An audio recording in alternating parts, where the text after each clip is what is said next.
ଜୟ ଜଗନ୍ନାଥ। ଆଜି ଭଲ କଥା ଛୁଆ ମନେ ରଖ। ଆଜି ଆଲୋଚନା କରିବା ଛତିଆରେ ହେବ କଳ୍ପ ବଟ। କାହିଁକି କଳ୍ପ ବଟ ହବ? କଳ୍ପ ବଟ ତ କଳ୍ପ ବଟ ପୁରୀରେ ଅଛି। କଳ୍ପ ବଟ ଜଗନ୍ନାଥଙ୍କ ପାଖରେ କଳ୍ପ ବଟ, ଶ୍ରୀକ୍ଷେତ୍ରରେ କଳ୍ପ ବଟ, ତାହେଲେ ଛତିଆରେ କାହିଁକି ହବ କଳ୍ପ ବଟ? କାରଣ ଦିନେ ଜଗନ୍ନାଥ ନୀଳାଞ୍ଚଳ ଛାଡ଼ି ଛତିଆ ଧାମକୁ କଣ କରିବେ? ବିଜେ କରିବେ। ଛତିଆ ଯେତେବେଳେ ଆସିବେ, ସେଠି ଗୋଟିଏ ବଟ ଥିବ, ତା ନାଁ ହବ କଣ? କଳ୍ପ ବଟ। ଯାହାକୁ ମହାପୁରୁଷ ମଧ୍ୟ କହିଥିଲେ, ଏକ ବଟ ଚାରି ନାମ ହୋଇବ, ପୁରୁଷୋତ୍ତମ ଏ କ୍ଷେତ୍ର ବୋଲାଇବ। ପୁରୀରେ ଯାହା ଅଛି ଛତିଆରେ ମଧ୍ୟ ସେଇଆ ସବୁ ହବ। ଗୋଟିଏ ବଟ ଥିବ, ଯାହାର ଚାରୋଟି ନାମ। ତନ୍ମଧ୍ୟରୁ ଠାକୁର ଯେତେବେଳେ ଫେରିବେ, ସେ ବଟର ନାଁ ହବ କଣ? କଳ୍ପ ବଟ। କାରଣ ଛତିଆ ହବ ଶ୍ରୀକ୍ଷେତ୍ର। ଏକଥା କାହିଁ କହୁଛୁ? ଏକଥା ଦିନକର ଘଟଣା। ଛତିଆ ବଟର ମହନ୍ତ, ତା ଅଧୀଶ୍ୱର ହାଡ଼ିଦାସ ପୁରୀ ଯାଇପାରିଲେନି। ଶ୍ରୀଗୁଣ୍ଡିଚା ହେଇଛି, ସବୁ ଭକ୍ତ ମାନେ କଣ କରୁଛନ୍ତି? ଯାଉଛନ୍ତି କୋଉଠି? ପୁରୀ ରଥଯାତ୍ରା ଦେଖିବା ପାଇଁ। ସେତେବେଳେ ତ ଇଏ ତ ଗାଡ଼ି ଘୋଡ଼ା ନଥିଲା। କିଏ ଶଗଡ଼ ଗାଡ଼ିରେ ଯାଉଥିଲେ, କିଏ ଚାଲିକି ଯାଉଥିଲେ, ଏମିତି ସବୁ ଯାଆନ୍ତି। ହାଡ଼ିଗୁଣ୍ଡା ଦାସେ ସେତେବେଳେ ବହୁତ କଷ୍ଟରେ ଥାଆନ୍ତି, ଖାଇବାକୁ ପାଆନ୍ତି ନାହିଁ। ଦୁଃଖ ତ ଦୁଃଖ, ତାଙ୍କ ଜୀବନର ଦୁଃଖ ଯଦି ତମେ ପଢ଼ିବ, ତମ ଆଖିରେ ଲୁହ ଲୁହ। ସେ ଜଣେ ମହାନ ପୁରୁଷ, ଯିଏକି ଅଚ୍ୟୁତଙ୍କର ଗୋଟେ ଜନ୍ମ ବୋଲି ଅଚ୍ୟୁତାନନ୍ଦ ମହାପୁରୁଷ ପ୍ରମାଣ ଦେଇଛନ୍ତି। ସୁତରାଂ ଶିଶୁଆନନ୍ଦ ମଧ୍ୟ ତାଙ୍କର ଗୋଟିଏ ଜନ୍ମ, ସେ ହାଡ଼ିଦାସ ବୋଲି ସିଏ ମଧ୍ୟ ଜନ୍ମ କରୁଛନ୍ତି। ଦୁଇ ମହାପୁରୁଷ ଏକ ନାମରେ ବିଦିତ ହେବେ ବୋଲି ମଧ୍ୟ ତାଙ୍କର ଭବିଷ୍ୟବାଣୀରେ କଣ କରିଥିଲେ? ପ୍ରମାଣ ଦେଇଥିଲେ। ଯାହା ହଉ, ହାଡ଼ିଗୁଣ୍ଡା ଦାସେ ଯାଇପାରୁନାହାନ୍ତି କୋଉଠି? ବହୁତ ମନ ଦୁଃଖରେ ବସିଛନ୍ତି।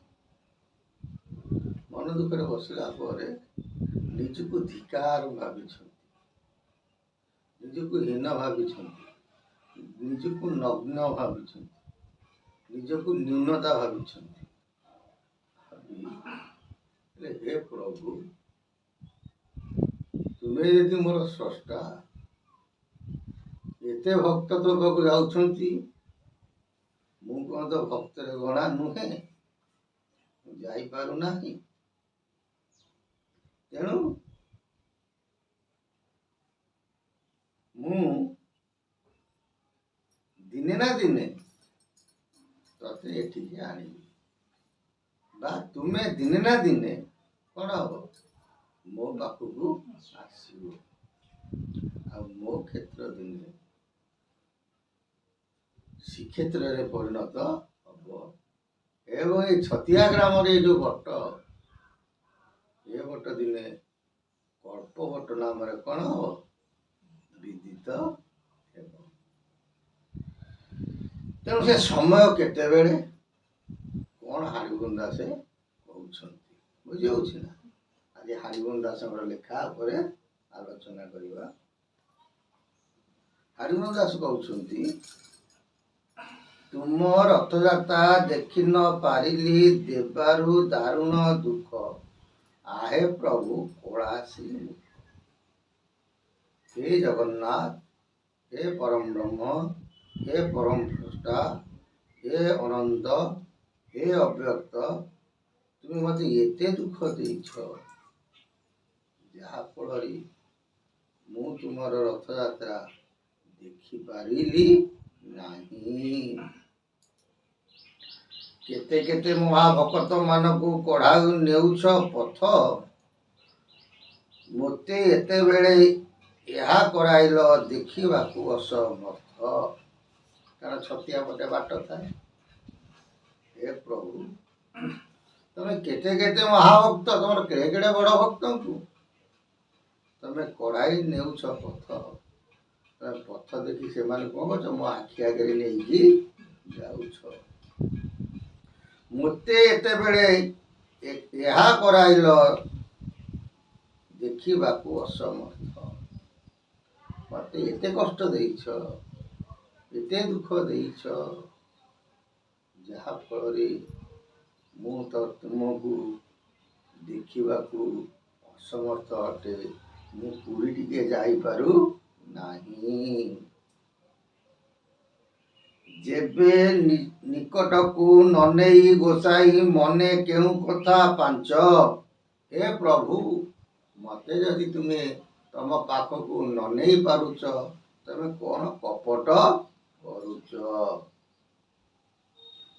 देखा जाऊ भला हटिया नागर केते लगाइबु हट।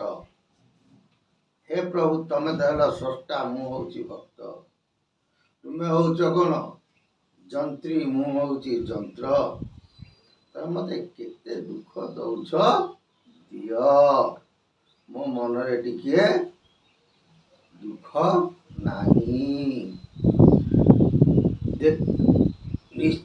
देखा जाऊ भला हटिया नागर केते लगाइछु हट, केते नटकुट करुछु कर। निश्चय करिबी छतिया ग्राम रे तोहरी कलप बट।